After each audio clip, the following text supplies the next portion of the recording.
हाय दोस्तों।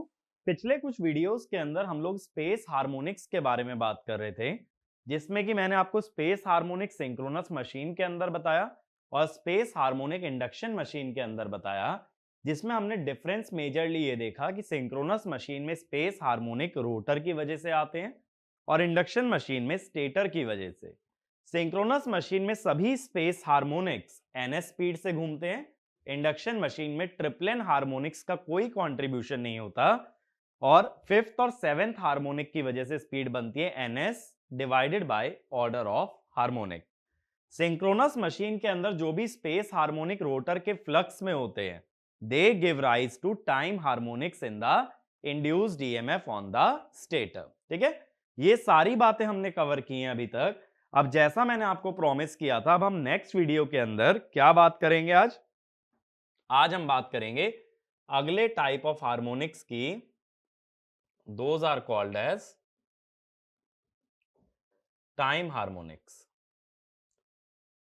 अब देखो होता क्या है कि टाइम हार्मोनिक्स का मैं एक एग्जांपल आपको ऑलरेडी दे चुका हूं कि सिंक्रोनस मशीन के ईएमएफ में जो हार्मोनिक्स प्रोड्यूस हुए थे 3 ओमेगा टी 5 ओमेगा टी, वो सारे कहलाते हैं टाइम हार्मोनिक। जब किसी की भी फोरियर सीरीज टी की टर्म्स में एक्सपैंड की जाएगी तो सभी हार्मोनिक्स टी पे डिपेंडेंट होंगे और उन हार्मोनिक्स को टाइम हार्मोनिक्स के नाम से जाना जाता है। लेकिन इंडक्शन मशीन की अगर बात करें तो टाइम हार्मोनिक्स का रीजन क्या होगा? अगर एक इंडक्शन मोटर को देखा जाए तो उसके स्टेटर पे सप्लाई हम लोग दे रहे हैं, और कैसी सप्लाई दे रहे हैं हम लोग? Three phase. अब अगर वो थ्री फेज सप्लाई की वेवफॉर्म साइनोसोइडल है तो बहुत ही अच्छी बात है। अगर वो वेवफॉर्म साइनोसोइडल नहीं है, तब जो हार्मोनिक्स बनते हैं they are said to be time harmonic. अब माइंड के अंदर क्वेश्चन ये आता है, भाई साइनोसोइडल क्यों नहीं होगी? हमें ही तो लगानी है तो हम तो साइनोसोइडल लगाएंगे। होता क्या है, बहुत बार इंडक्शन मोटर का स्पीड कंट्रोल करने के लिए, जिसको कि हम एसी ड्राइव के नाम से भी जानते हैं, तो इंडक्शन मोटर को चलाया जाता है किसी पावर इलेक्ट्रॉनिक कन्वर्टर से, जैसे कि cyclo converter, AC voltage regulator, inverter. इस तरह के किसी कन्वर्टर से चलाते हैं ताकि उसकी स्पीड हम डिजायर्ड वैल्यू पे सेट कर पाए। और हम ये जानते हैं पावर इलेक्ट्रॉनिक्स का सबसे बड़ा ड्रॉबैक है हार्मोनिक्स, कि अगर कोई भी पावर इलेक्ट्रॉनिक कन्वर्टर का आउटपुट देखा जाए तो वो प्योरली साइनोसॉइडल हो ही नहीं सकता। अगर वो साइनोसॉइडल नहीं हुआ, it will contain harmonics and these harmonics will enter induction motor. अगर एक इन्वर्टर से इंडक्शन मोटर चला रहे हो तो इन्वर्टर के आउटपुट के जो हार्मोनिक्स हैं वो इंडक्शन मोटर के लिए इनपुट बन जाएंगे। अगर इंडक्शन मोटर के इनपुट में हार्मोनिक्स जाने लगे, वोल्टेज में हार्मोनिक्स जाने लगे, करंट में हार्मोनिक्स जाने लगे, तब उसे कह दोगे टाइम हार्मोनिक। ठीक है, तो इसमें लिखना, in a synchronous machine time harmonics are produced in EMF due to presence of space harmonics in the flux density waveform। ठीक है, अगला point, in an induction motor we connect the supply at the stator terminals, and if the supply voltage contains harmonics, in case induction motor is driven by a power electronic converter such as inverter, then such harmonics are called as time harmonics। ठीक है, such harmonics are called as time harmonic। अब देखो, जब हमने induction machine के space harmonics के बारे में बात की थी तो मैंने डबल रिवॉल्विंग फील्ड थ्योरी का यूज किया था, जहां मैंने स्पीड भी आपको डिराइव करके बताई थी। सेम लॉजिक का मैं यूज करने वाला हूं, लेकिन इस बार हार्मोनिक्स किस में कंसीडर करने वाला हूं? टाइम में रेदर देन स्पेस। तो देखो, जैसे हम लेके चलते हैं, इसी चीज को लेके चलते हैं। सबसे पहले मैं बोलता हूं हार्मोनिक्स इन करंट, कि भाई करंट के अंदर कैसे हार्मोनिक्स बनेंगे। अब देखो, जैसे आई ए है तो इसको लिखा आई एम वन या आई वन, ऐसा लिख लो, I one cos omega t, I three cos 3 omega t, I five cos 5 omega t, I7 cos 7 omega t and so on. ऐसे ही देखो IB लिखोगे, I1 cos omega T minus 120। अब third में जाओगे तो क्या होगा, 3 ओमेगा टी माइनस 360 बनेगा, 360 गायब हो जाता है। 5 में जाओगे, 5 ओमेगा टी माइनस 600 बनेगा, माइनस 600 हो जाता है प्लस 120। कैसे, माइनस 720 प्लस 120। 7 में 840 बनेगा 120 का, 840 हो जाएगा 720 एंड 120, तो ये हो गया minus 120, sorry 7 and so on. IC I1 cos omega T plus 120, फिर 3 में जाओगे तो 3 ओमेगा टी प्लस 360 बनेगा, जो कि 3 ओमेगा टी हो जाएगा। 5 में जाओगे, 5 ओमेगा टी प्लस 600 बनेगा, जो कि माइनस 120 हो जाएगा। 7 में जाओगे, 7 ओमेगा टी प्लस 840 बनेगा, जो कि 7 ओमेगा टी प्लस 120 हो जाएगा। ऐसे ही बनेंगे ना टाइम हार्मोनिक्स। तो ये सारे टाइम हार्मोनिक्स करंट में आ रहे हैं जो तुमने मशीन को सप्लाई किया है, और ऐसे ही हार्मोनिक वोल्टेज में आ रहे होंगे जो कि इन्वर्टर से सप्लाई की जा रही है। अब ये सारे हार्मोनिक्स आने की वजह से क्या होगा, अगर फंडामेंटल की बात करें, अब मैं फंडामेंटल किसका ले रहा हूं भाई, टाइम हार्मोनिक की बात कर रहा हूं। टाइम हार्मोनिक का फंडामेंटल अगर देखोगे तो B1 जो बनाओगे, या BA1 लिख लो, BA1 जो बनाओगे वो लिखोगे BM1 cos theta cos omega T, B1 BM1 space harmonic की तरह ही लिख रहा हूं, cos omega T minus 120, BC1 cos theta plus 120 cos omega T plus 120। अब हम क्या करते हैं, cos A cos B को दो पार्ट्स में डिवाइड कर लेते हैं, तोड़ो भाई से, half cos A minus B plus cos A plus B, ये बनेगा। फिर half cos A minus B, और cos A प्लस B में बताना जरा क्या आएगा, ये आ जाएगा। और इधर half cos A minus B plus cos A plus B आ जाएगा। अब अगेन जब तीनों को ऐड करोगे तो जिसमें 240 का फेज शिफ्ट आ रहा है, उस कंपोनेंट का जो सम आएगा दैट विल बी 0। तो इसका मतलब है जब फंडामेंटल रिजल्टेंट मैग्नेटिक फील्ड आएगी, यानी A1 plus B1 plus C1 3/2 BM1 cos theta minus omega T, इसका मतलब ये हुई फॉरवर्ड रोटेटिंग, क्योंकि सब्ट्रैक्शन साइन आ रहा है बीच में, माइनस साइन आ रहा है। और स्पीड का फंडा मैंने क्या बताया था, टाइम की टर्म को डिवाइड कर लो किससे, स्पेस वाली टर्म से, और अगर आरपीएम में आओगे तो ये हो गई आरपीएम, ये मिल गई रोटेटिंग मैग्नेटिक फील्ड। अब इसी तरह से बाकी हार्मोनिक्स के बारे में भी बात करनी है। अगर आप इस लेक्चर को थोड़ा इंटरेक्टिव रखना चाहते हो तो ना क्या करो, जैसे मैंने फंडामेंटल डिराइव किया, अभी वीडियो को पॉज करो और खुद से एक बार थर्ड हार्मोनिक ट्राई करो। अगर साथ साथ ट्राई करोगे ना तो ज्यादा क्लैरिटी मिलेगी हर कॉन्सेप्ट के अंदर। तो मैं आगे बढ़ रहा हूं, आप लोग चाहो तो वीडियो पॉज करके देख सकते हो एक बार कि थर्ड हार्मोनिक आप डिराइव कर पाते हो या नहीं। तो अब मैं बात कर रहा हूं थर्ड हार्मोनिक की, ठीक है। अब यहां पे मैंने लिखा BA3 BB3 BC3, BM3 BM3 BM3। अब क्या चेंज करूंगा भाई कि मैं यहां cos 3 थीटा कर दूंगा, ठीक है। अब की सॉरी cos 3 थीटा नहीं करूंगा, हाँ अब की बार किस में चल रहा है हार्मोनिक, टाइम में।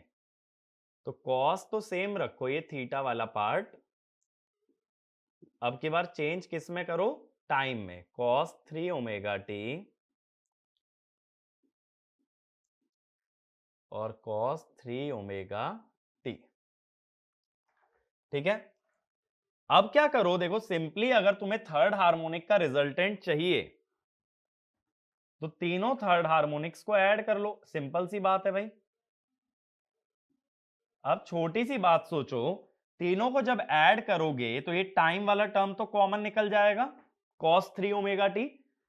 अब तीन टर्म बची, cos theta minus 120, cos theta plus 120। ऐसी तीन टर्म्स का सम हमेशा क्या आएगा, 0।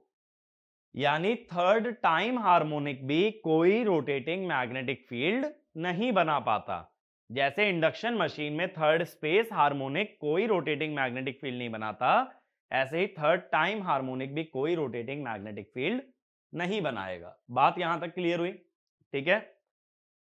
अब अगेन देखो, वीडियो पॉज करके ट्राई कर सकते हो, अगला harmonic that is fifth harmonic, ठीक है। जिस किसी का इंटरेस्ट है साथ साथ डेराइव करने में तो ट्राई करो, मैं तो यही रिकमेंड करूंगा देखो कि हर बच्चा ट्राई करे। लेकिन अगेन बात वही है कि हर कोई इस तरह से इंटरेस्ट नहीं लेता है। तो देखो अब मैं टाइम के टर्म में डाल देता हूं, जो मेरे पास टाइम के टर्म्स थे।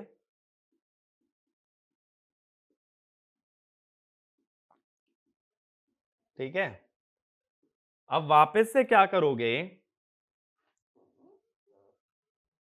ये BM5 BM5 BM5, अब क्या करोगे, वापस से ऐड और सब्ट्रैक्ट करोगे cos A cos B के लिए।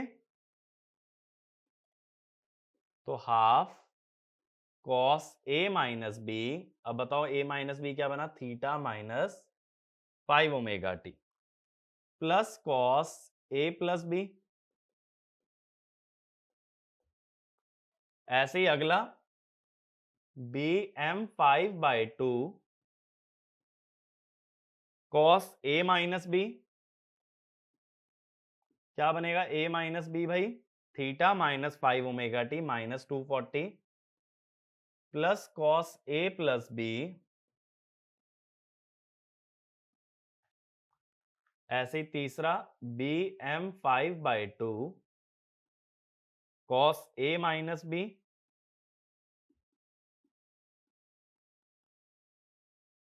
Plus cos A plus B.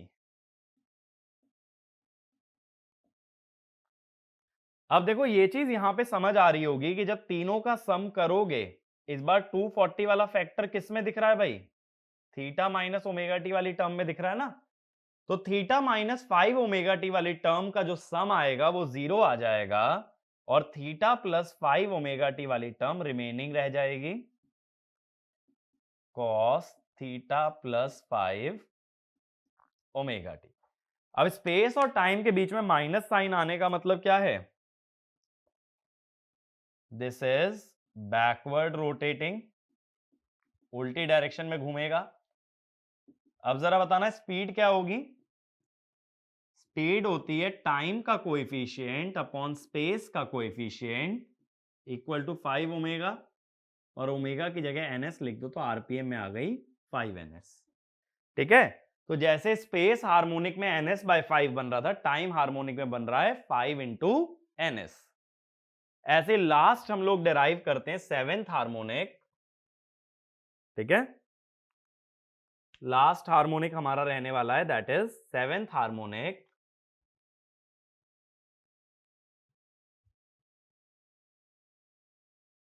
अब यहां 7 कर लोगे, यहां भी 7 आ जाएगा, 5 की जगह 7, 5 की जगह 7, 7, और यहां प्लस और माइनस 120 उल्टा चलते हैं सेवेंथ में, ये तो यहां पे भी क्या डिफरेंस आएगा, ये सारे जो 5 हैं ये 7 हो जाएंगे,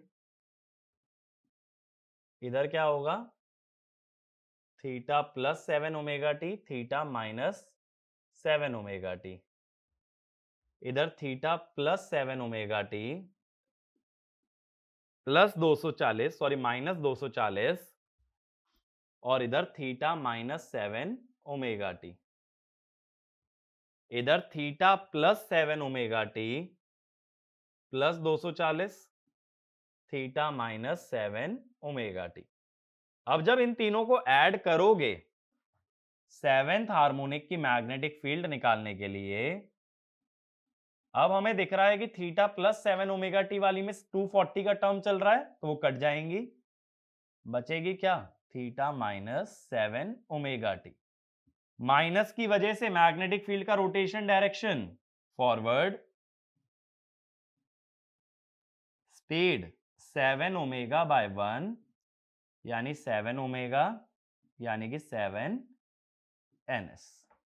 तो क्या समझे भाई, टाइम हार्मोनिक से बनने वाली rotating magnetic field ns multiplied by order of harmonic से घूमती है और स्पेस हार्मोनिक से बनने वाली ns divided by order of harmonic. ठीक है, तो यहां पे स्पीड्स में डिफरेंस आ जाता है स्पेस और टाइम हार्मोनिक की मैग्नेटिक फील्ड में, तो ये पॉइंट लिख लेना।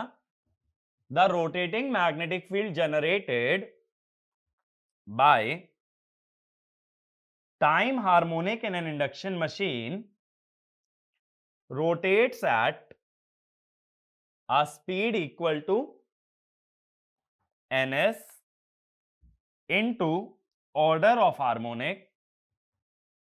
Next point, 6k minus 1 harmonics generate backward rotating magnetic field and 6k plus 1 harmonics generate forward rotating magnetic field.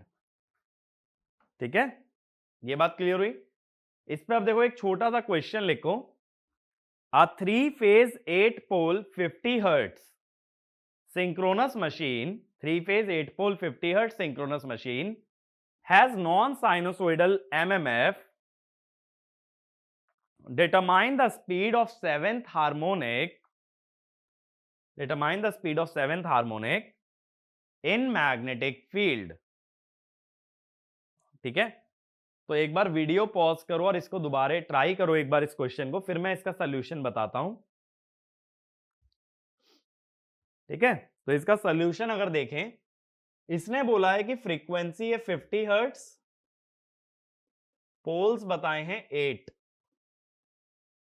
अब बोला है एमएमएफ में सेवेंथ हार्मोनिक है, मैग्नेटिक फील्ड में आने वाला हार्मोनिक कौन सा हार्मोनिक कहलाएगा, स्पेस हार्मोनिक,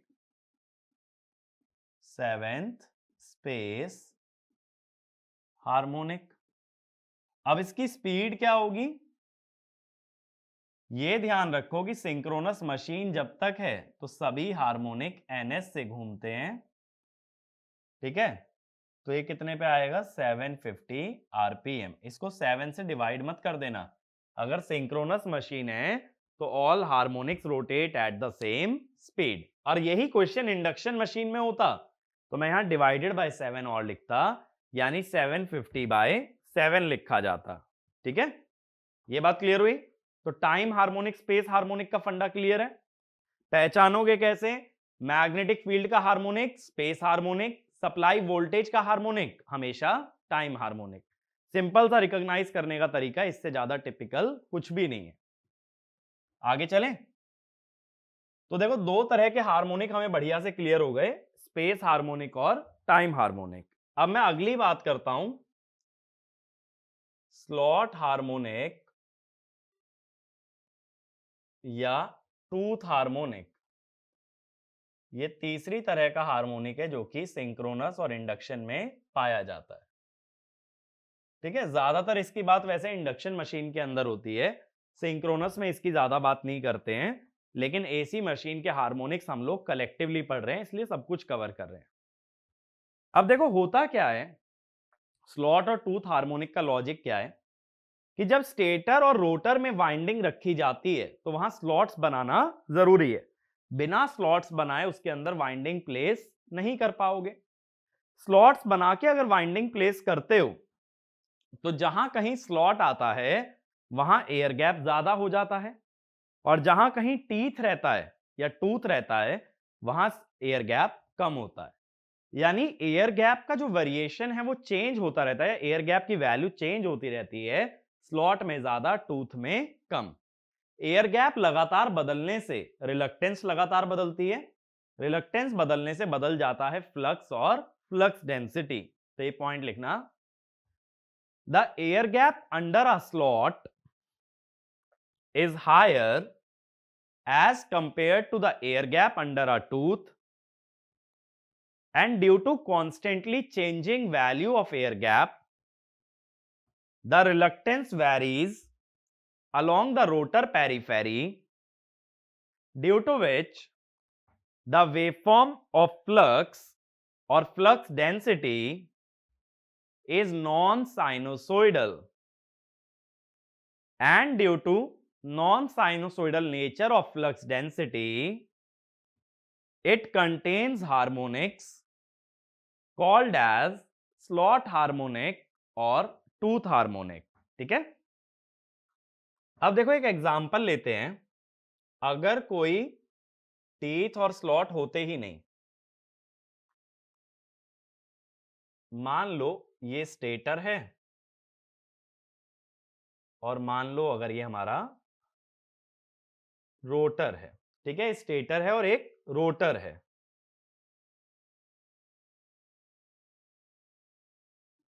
अब एक चीज सोचो, अगर एमएमएफ मेरा साइनोसोइडल होता, एमएमएफ अगर मेरा साइनोसोइडल होता तो एमएमएफ ऐसे वेरी करता विद रिस्पेक्ट टू थीटा। ठीक है, ये जो बीच का एयर गैप है ये मैंने कांस्टेंट ले रखा है। अगर एमएमएफ साइनोसोइडल है तो इससे बनने वाला फ्लक्स साइनोसोइडल आएगा। क्यों आएगा? क्योंकि एयर गैप कांस्टेंट है तो रिलक्टेंस भी हमारी कांस्टेंट है, तो यानी फ्लक्स डेंसिटी भी आएगी साइनोसोइडल। तो यहां पे क्या हो गया? No harmonics. बात मेरी समझे? अगर एमएमएफ को साइनोसोइडली वेरी करा लो, अगर बोल रहा हूं मैं, ये नहीं कह रहा एमएमएफ साइनोसोइडल हुआ कैसे, ये सब बात की बात है।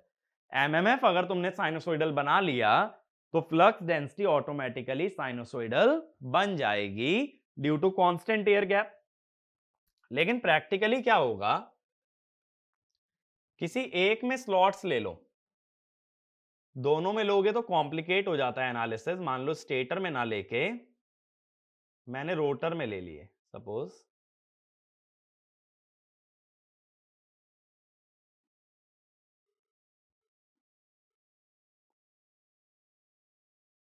इस टाइप से चल रहा है, ये मान लो रोटर है। अब इसके अंदर देखो मैंने कितने स्लॉट ले लिए स्टेटर के अंदर, स्टेटर के नीचे कितने स्लॉट आ गए रोटर के? 4 स्लॉट आ गए और 4 ही टीथ आ गए। अब देखो अगर 4 स्लॉट 4 टीथ आ रहे हैं और एमएमएफ में साइनोसोइडल लेके चल रहा हूं कुछ इस टाइप से, ये एमएमएफ हो गया। तो जो बी बनेगा, बी अब साइनोसोइडल नहीं होगा क्योंकि एयर गैप कांस्टेंट थोड़ी ना है। अगर एयर गैप कांस्टेंट नहीं है तो यहां जो बी बनेगा वो कभी तो कम कभी ज्यादा होगा। छोटी सी बात सोचो, एयर गैप कम तो रिलक्टेंस कम, रिलक्टेंस अगर कम तो फ्लक्स ज्यादा। तो टीथ के अंदर एयर गैप कम है, आना ऐसे चाहिए था। एयर गैप अगर कम है तो रिलक्टेंस कम है तो फ्लक्स ज्यादा होगा। फिर एयर गैप ज्यादा है, फ्लक्स कम, एयर गैप कम, फ्लक्स ज्यादा, कम ज्यादा कम ज्यादा कम, इस टाइप से इसके अबाउट फ्लक्चुएट कर रहा है। अब हम क्या कह देते हैं, जो वेवफॉर्म फ्लक्चुएटिंग आ रही है इसको दो हिस्सों में तोड़ लो।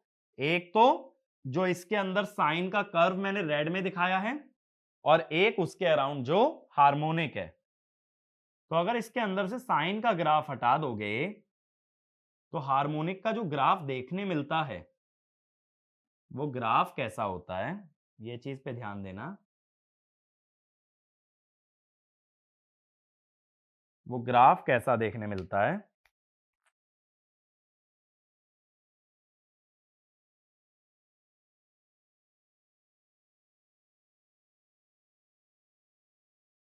इस टाइप से। यानी कि साइन तो दिख रहा है, लेकिन ये देखो, ये जो ग्राफ में साइन दिख रहा है, इसका एम्पलीट्यूड कांस्टेंट नहीं है। एम्पलीट्यूड खुद भी किसकी तरह वेरी कर रहा है, साइन की तरह। तो ये सिर्फ एक्सपेरिमेंटल रिजल्ट है कि भाई ये जो फ्लक्चुएशन दिख रही थी, इसमें से फंडामेंटल हटा दोगे तो सिर्फ क्या बचेगा, हार्मोनिक। तो जो हार्मोनिक की वैल्यू आई है, उसके अंदर साइन का एम्पलीट्यूड कांस्टेंट नहीं है, इट इज कंटिन्यूअसली वेरिंग। अब एक चीज सोचो, एमएमएफ की एक हाफ साइकिल में इसकी कितनी हाफ साइकिल आई देखें, 1 2 3 4 5 6 7 8। तो हम क्या कहेंगे, 1/2 cycle of MMF equal to 8/2 cycle of harmonic. बात समझे, एमएमएफ की एक हाफ साइकिल का मतलब है कि ये एक पोल है, जैसे नॉर्थ पोल है, साउथ पोल है, तो ये सिर्फ एक पोल है। यानी एक पोल में हार्मोनिक की 8 साइकिल बनी है। कितने स्लॉट लिए थे एक पोल के नीचे, 1 2 3 4। इसको ऐसे कह सकते हूं, 2s/p। बात कुछ समझे, एक पोल के नीचे जब 4 स्लॉट थे और कितनी साइकिल बनी, 8 साइकिल, 8 हाफ साइकिल, तो हम क्या कह देंगे, कितनी बन रही है, 2 टाइम्स द स्लॉट पर पोल। ये बात क्लियर हुई, क्योंकि जितने स्लॉट आएंगे उतने टीथ आएंगे, तो जितनी बार फ्लक्स डेंसिटी हाई होगी उतनी ही बार लो होगी, तो उसकी दुगनी हाफ साइकिल्स आ जाएंगी। तो अगर 4 स्लॉट लेके चल रहे हो तो 8 हाफ साइकिल जनरेट होंगी। लेकिन अब ये जो हार्मोनिक बन रहा है, इसका एम्पलीट्यूड कांस्टेंट नहीं है। अब देखो, मैं ये कहता हूं, फंडामेंटल फ्रीक्वेंसी अगर ओमेगा है, ये रेड वाले कर्व की अगर फ्रीक्वेंसी ओमेगा है, तो मुझे ये बताओ कि हार्मोनिक फ्रीक्वेंसी कितनी बनेगी। उसकी 8 हाफ साइकिल आ रही है ना, इसकी एक हाफ साइकिल में, तो 8 गुना होगी, या ये कह दो 2s/p ओमेगा। तो अब मैं ये कहता हूं, जो हार्मोनिक की फ्लक्स डेंसिटी बनी है, ठीक है, हार्मोनिक की जो फ्लक्स डेंसिटी बनी है, इसको कैसे लिखोगे, इसको ऐसे लिखोगे, bm sin थीटा, ये इसका एम्पलीट्यूड हो गया bm sin थीटा, और वेरिएशन कितना है, 2s/p थीटा। बात समझ के देखो, जैसे स्टैंडिंग वेव की बात आती है कि ये जो वेव है, ब्लू वाली जो वेव है, इसका एम्पलीट्यूड खुद साइन की तरह वेरी हो रहा है, तो एम्पलीट्यूड में साइन थीटा आया, लेकिन इसके अंदर कितनी हाफ साइकिल है, 2s/p, तो इसकी फ्रीक्वेंसी ज्यादा बनी। अब साइन ए साइन बी को कैसे तोड़ोगे, cos 2s/p minus 1 into theta, cos a minus B minus cos a plus B. ठीक है, ये बन गया। अब इसका मतलब क्या हुआ, अगर फंडामेंटल साइन थीटा आ रहा है, तो यहां थीटा के कितने मल्टीपल आ रहे हैं, 2s/p माइनस 1 और 2s/p प्लस 1। तो मैं कहता हूं, order of slot harmonic is actually equal to 2s/p plus minus 1। ये मत याद करना 2s/p, क्योंकि उसका एम्पलीट्यूड कांस्टेंट नहीं था, तो जब हमने डेराइव किया तो बन के आया 2s/p प्लस माइनस 1। और देखो, यहां भी b थीटा के अगेंस्ट चेंज हो रहा है, और थीटा के साथ वेरिएशन नॉन साइनोसोइडल है, तो ये खुद भी स्पेस हार्मोनिक ही है। लेकिन ये स्पेस हार्मोनिक की एक स्पेसिफिक कैटेगरी है, जिसे बोलते हैं स्लॉट हार्मोनिक या टूथ हार्मोनिक। तो एक पॉइंट लिखना, in this harmonic as well, the variation of B in space is non-sinusoidal, so it is a type of space harmonic, and hence it is just a special case of space harmonic. It is just a special case of space harmonic. इसमें याद तुम्हें क्या रखना है भाई, यहां याद ये रखना है इसका ऑर्डर क्या होता है, दैट इज 2s/p ±1। अब देखो, अगर इंडक्शन मोटर के अंदर बात करें, speed of rotating magnetic field, speed of rotating magnetic field of slot harmonic, slot harmonic खुद भी कैसा है, स्पेस हार्मोनिक ही है, तो कितनी स्पीड बनेगी, ns बाय ऑर्डर, ठीक है, ये बन जाएगी। अगर ये टाइम हार्मोनिक होता तो ns में ऑर्डर मल्टीप्लाई होता, ये स्पेस हार्मोनिक है इसलिए ns में ऑर्डर से डिवाइड कर देंगे, ठीक है। तो ये जो स्लॉट और टूथ हार्मोनिक है ज्यादातर इंडक्शन मशीन में पढ़ा जाता है, इस पे अगर क्वेश्चन भी बनता है किसी भी एग्जाम के अंदर तो ज्यादातर चांस है कि तुमसे ऑर्डर पूछ लिया जाएगा, ठीक है। बात यहां तक क्लियर हुई।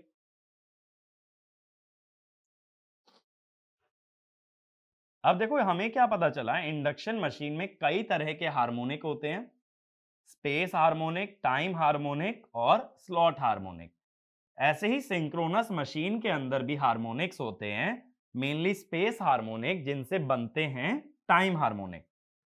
अब हार्मोनिक जैसा मैंने पहले भी बताया था लोड की परफॉर्मेंस को खराब करता है, इसी वजह से हार्मोनिक का डिसएडवांटेज है। तो हार्मोनिक को एलिमिनेट करने का तरीका भी हमें पता होना चाहिए। जैसे ट्रांसफॉर्मर में देखा था कि डेल्टा कनेक्टेड वाइंडिंग से हार्मोनिक हटा सकते हो, सेम वे में मैं ये चाहता हूं, जैसे मेरा जनरेटर है, अब वापस सिंक्रोनस पे आ जाओ, जैसे हमारा जनरेटर है, हम ये चाहते हैं वो जो भी सप्लाई हमारे घर भेजे, हमारी इंडस्ट्री में भेजे, वो कैसी हो, साइनोसॉइडल। अगर ऐसा डिजायर है तो उस जनरेटर के अंदर बनने वाले सभी हार्मोनिक्स को कैंसिल करना जरूरी है। इसीलिए अब हम अगली बात ये करने वाले हैं कि हार्मोनिक्स एलिमिनेट कैसे होते हैं, और इस रिगार्डिंग ऑलरेडी दो मेथड देख चुके हो, शॉर्ट पिच्ड वाइंडिंग और डिस्ट्रीब्यूटेड वाइंडिंग, उसमें भी हम यही पढ़ चुके हैं कि हार्मोनिक्स एलिमिनेट कर सकते हो। तो अगला हेडिंग डाल लेना, elimination of harmonics, elimination of harmonics. अब सिंक्रोनस मशीन के अंदर दो पार्ट्स हैं, स्टेटर और रोटर। हार्मोनिक्स एलिमिनेट करने के लिए दोनों ही तरफ तुम मॉडिफिकेशन कर सकते हो। सबसे पहले लिखना on the field side, field winding किस तरफ है, रोटर पे, यानी रोटर की मदद से अगर हटाएं तो ऑन द फील्ड साइड। तो पहला लिखो यूजिंग शैम्फर्ड सेलिएंट पोल, ये हम जानते हैं शैम्फर्ड पोल की मदद से हार्मोनिक्स कम होते हैं क्योंकि फ्लक्स डेंसिटी साइनोसॉइडल होती है, ठीक है। अगला by skewing the field poles, by skewing the field poles in order to vary the conductor length sinusoidally, in order to vary the conductor length sinusoidally। skewing the salient pole का मतलब है कि जो भी पोल का डिजाइन है, पोल का जो डिजाइन है वो पोल एकदम सीधा ना रखा जाए, उसके डिजाइन को टिल्ट कर दिया जाए, समझ रहे हो। जैसे कोई कंडक्टर अगर एकदम सीधा जा रहा है उसको थोड़ा सा ट्विस्ट कर दो, तो इस प्रोसेस को कहते हैं स्क्यूइंग। तो यहां ये बोला जा रहा है कि कंडक्टर की जो लेंथ है, कंडक्टर को जब भी टेढ़ा करोगे, वो सीधा कंडक्टर है, टेढ़े में लोगे तो लंबा पड़ेगा, obviously hypotenuse is greater than perpendicular, ऐसे परपेंडिकुलर था, ऐसा कंडक्टर लूंगा तो लंबा लेना पड़ेगा। तो अगर कंडक्टर की लेंथ को ही साइनोसॉइडली वेरी करोगे तो उससे बनने वाला ईएमएफ भी साइनोसॉइडल होगा, क्योंकि ईएमएफ होता है B into L into V। तो L अगर साइन की तरह वेरी कर रहा है तो ईएमएफ भी साइनोसॉइडल बन जाएगा। अगला, by increasing air gap and reluctance, by increasing air gap and reluctance. Air gap बढ़ा के क्या कर रहे हो, रिलक्टेंस बढ़ा रहे हो, जिससे कि हार्मोनिक्स या हार्मोनिक के फ्लक्स को रिड्यूस कर सकते हो। अगर उसे ज्यादा अपोजिशन मिलेगा तो ऑब्वियसली उसका मैग्नीट्यूड कम हो जाएगा। इसी पॉइंट में आगे लिख लेना, it also improves stability of synchronous machine. जब स्टेबिलिटी पे आऊंगा ना तब ये चीज समझाऊंगा कि कैसे स्टेबिलिटी एयर गैप बढ़ाने से इंप्रूव होती है। अगला लिखना, on the armature side. On the armature side यानी स्टेटर साइड पे अगर हार्मोनिक हटाना है तब क्या करोगे, पहला by short pitching the winding, short pitching the winding. अगला बाय यूजिंग डिस्ट्रीब्यूटेड वाइंडिंग। अगला by using fractional slot winding. और last by skewing armature slot, by skewing armature slot. ठीक है, तो देखो इसमें तीन चीजें हम ऑलरेडी पढ़ चुके हैं, शॉर्ट पिचिंग, डिस्ट्रीब्यूटेड और फ्रैक्शनल स्लॉट वाइंडिंग। अब मैं स्क्यूइंग की बात बता रहा हूं। ठीक है, तो नेक्स्ट हेडिंग डाल लेना, स्क्यूइंग ऑफ आर्मेचर स्लॉट। अब देखो ये जो हमारा आर्मेचर होता है, ये स्टेटर होता है, सिलेंड्रिकल होता है ना, तो ये तो क्रॉस सेक्शनल व्यू होता है। एक्चुअल में ये कैसा होता है, सिलेंड्रिकल होता है। ये कुछ इस टाइप से होता है। ठीक है भाई, अब क्या होता है कि यहां जो कंडक्टर तुमने सीधा रखा था, ये कंडक्टर ना देखो ऐसे रखे होते हैं, कंडक्टर यानी इस डायरेक्शन में होता है तुम्हारे, तो मैं जैसे सिलेंडर में दिखा रहा हूं वर्टिकल, इस कंडक्टर को ना थोड़ा ट्विस्ट कर दो, टेढ़ा कर दो। यही चीज मैंने बोली भी थी कि टेढ़ा करने से ना लेंथ बढ़ जाती है। यानी कि ये जो कंडक्टर है, अब ये सिर्फ एक एंगल पे नहीं रखा, ये कुछ एंगल कवर कर रहा है। जैसे कि एक कंडक्टर है तो सेंटर से लेकर के कुछ एंगल कवर कर रहा है। ये एंगल क्या मान ले, इसको बोल दो जैसे कि अल्फा बोल दो, ये अल्फा एंगल कवर कर रहा है। ठीक है ना, ये बात समझ आई। अल्फा एंगल कैसे मैं बोल रहा हूं, ये वाला एंगल है अल्फा, ये एंगल अल्फा है। और ये वाला एंगल मान लो, जैसे क्या नाम दे हम, फाई बोल दो, ये वाला एंगल फाई है।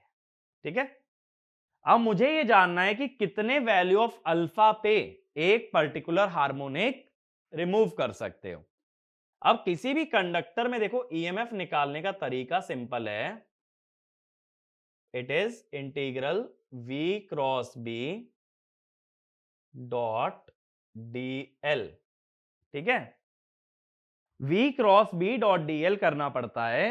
इसमें v क्या लेते हैं, कंडक्टर की velocity, v vector is conductor velocity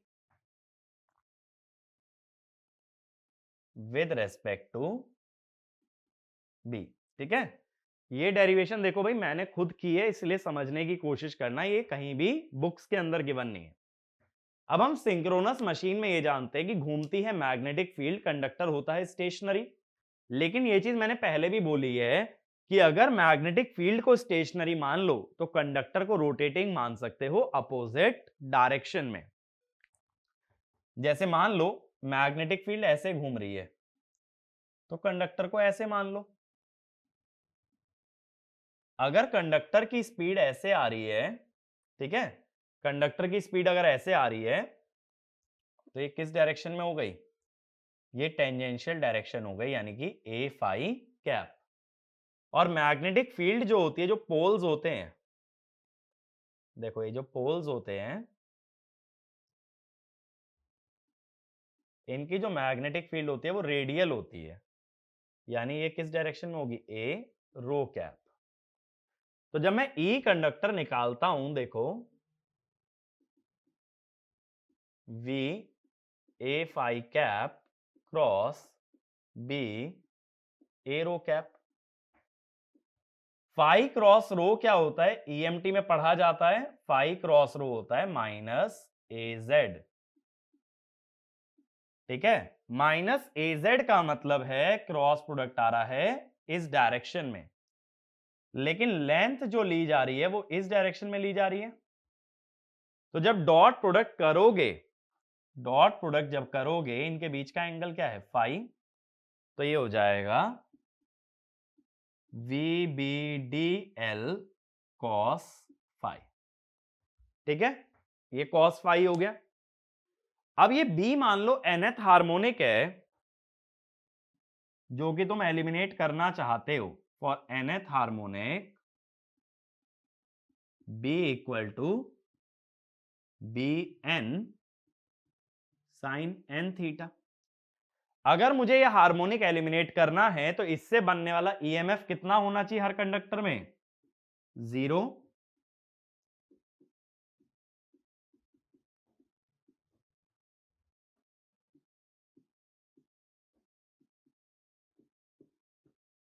ठीक है, अब ये इंटीग्रेशन परफॉर्म करने के लिए ना मुझे डीएल चाहिए होगा, तो थोड़ा सा ध्यान देना। ये मान लो ये लेंथ है अपनी DL.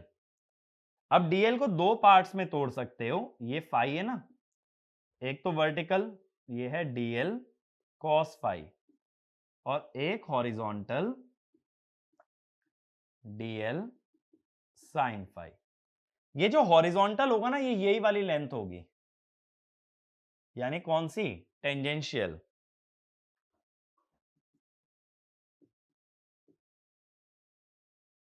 B N sine N phi, sorry sine N theta V cos phi. Dl को मैं क्या लिख रहा हूं भाई? डीएल को मैं लिख रहा हूं DL sine phi. DL sine phi इस लेंथ के बराबर है, यानी are into D theta.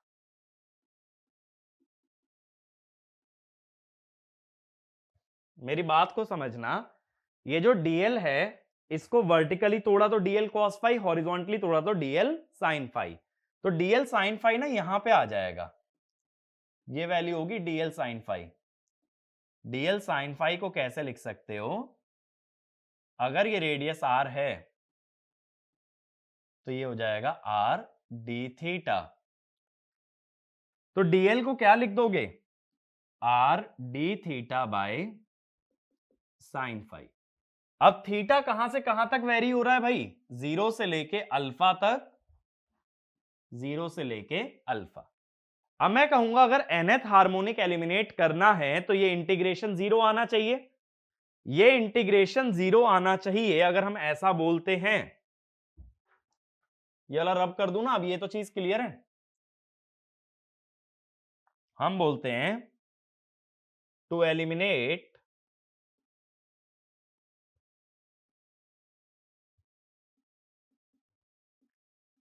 nth harmonic E conductor should come out to be zero. इसका मतलब ये जो इंटीग्रेशन आ रहा है sine N theta d theta zero से alpha, this must be zero.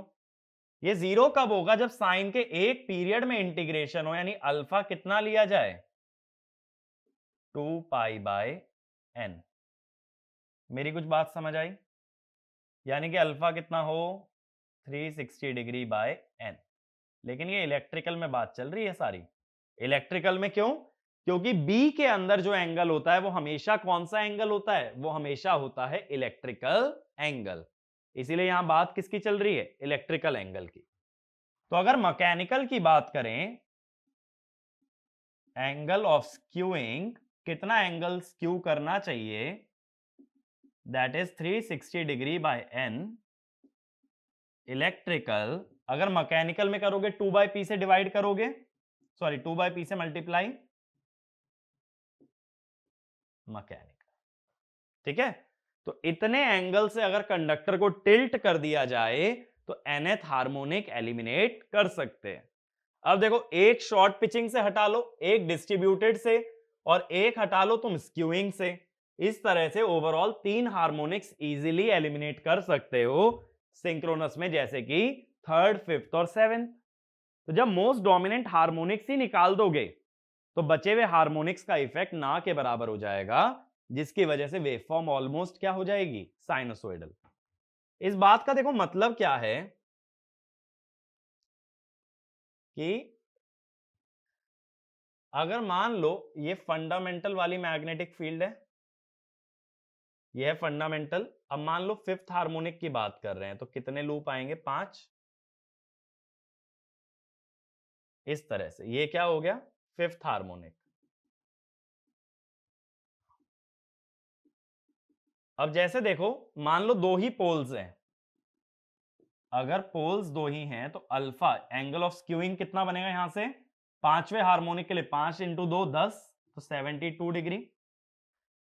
72 degree अगर बनता है, इसका मतलब है अगर एक कंडक्टर यहां से शुरू हुआ है, देखो ये एक एक लूप कितने कितने डिग्री की है? 36 डिग्री की है, ठीक है। हमें 72 डिग्री टिल्ट करना है, तो 18 डिग्री से शुरू करते हो तो कहां खत्म करोगे? 90 डिग्री पे। ऐसे टिल्टिंग होगी। यानी एक कंडक्टर का अगर एक हिस्सा या एक एंड, एक छोर नॉर्थ से शुरू हुआ तो वो खत्म भी कहां पे हो? नॉर्थ में। अब देखो इसको क्या बोलोगे? नॉर्थ और साउथ के बीच के डिस्टेंस को पोल पिच, लेकिन हार्मोनिक की है तो हार्मोनिक पोल पिच, ठीक है। और ये साउथ से नॉर्थ, ये भी हार्मोनिक पोल पिच, तो हम कहेंगे angle of skewing is twice harmonic pole pitch. इसको शॉर्ट में ऐसे सोच सकते हो, अगर कंडक्टर की शुरुआत और एंड दोनों ही हार्मोनिक के सेम पोल के नीचे हो रही है, तो उसके अंदर नेट ईएमएफ हार्मोनिक की वजह से जो आएगा दैट विल बी 0। सिंपल हिसाब है। अगर कंडक्टर एक ही पोल के नीचे शुरू होके एक ही पोल के नीचे खत्म हो जाए, तो उसके अंदर हार्मोनिक से बनने वाला ईएमएफ 0 आता है, ठीक है। और इसके लिए कितना टिल्ट करना पड़ता है? Twice the harmonic pole pitch, क्योंकि पोल पिच बताती है नॉर्थ और साउथ का गैप। मैं कह रहा हूं शुरू भी नॉर्थ में और खत्म भी नॉर्थ में, इसीलिए दुगना एंगल लेना पड़ेगा, तो twice the harmonic pole pitch. बात मेरी क्लियर हुई यहां तक? तो ये बात याद रखना, अगर कभी ऐसे डायरेक्ट क्वेश्चन आ जाए कि भाई कितना स्क्यू करना पड़ेगा फिफ्थ हार्मोनिक या सेवेंथ हार्मोनिक हटाने के लिए, तो ये फॉर्मूला डायरेक्टली याद रख सकते हो, twice the harmonic pole pitch. और मैकेनिकली भी इस फॉर्मूले को या इस एंगल को याद रख सकते हो, 720 बाय एनपी। ये बातें क्लियर हुई भाई? ठीक है। ये डेरिवेशन जो है मैंने खुद ही ईएमटी से निकाल करके बनाया है। माने कि देखो हमारा जो मशीन का टॉपिक है पूरा, ये ईएमटी और नेटवर्क पे ही तो बेस्ड है। तो अगर ईएमटी और नेटवर्क के प्रिंसिपल सही से अप्लाई कर सकते हो, तो हर एक्सप्रेशन, हर चीज तुम लॉजिकली डिराइव कर सकते हो, कुछ भी चीज क्रैम अप करने की जरूरत नहीं है। तो पहले डिटेल में ना समझ लो ये चीजें हो कैसे रही हैं, और बाद में सिर्फ इतना देखो कि क्या चीज इसमें से याद रखने वाली है। तो याद रखने वाली बात बस इतनी है। तो अब हमने देखो अलग अलग तरह के हार्मोनिक्स देख लिए, और इस तरह से जो है ना अपना हार्मोनिक्स वाला पार्ट इंडक्शन का भी पूरा हो चुका है कि स्पेस हार्मोनिक क्या है, टाइम हार्मोनिक क्या है, स्लॉट हार्मोनिक क्या है, क्यों आते हैं, कितनी स्पीड से मैग्नेटिक फील्ड घूमती है, क्या ऑर्डर होता है, और किस तरह से इनको एलिमिनेट किया जाता है। तो ये सारे हार्मोनिक्स के प्रैक्टिकल कॉन्सेप्ट हमारे कवर हो जाते हैं in case of AC machine. अब देखो सिंक्रोनस के अंदर जो हमारा थ्योरी वाला मेजर पार्ट होता है ना, वो काफी हद तक कवर हो चुका है, जो कंस्ट्रक्शन, वर्किंग और इंटरनल बातें होती हैं। अब ज्यादातर जो हमारा डिस्कशन आगे बेस्ड होगा वो सर्किट ओरिएंटेड होगा।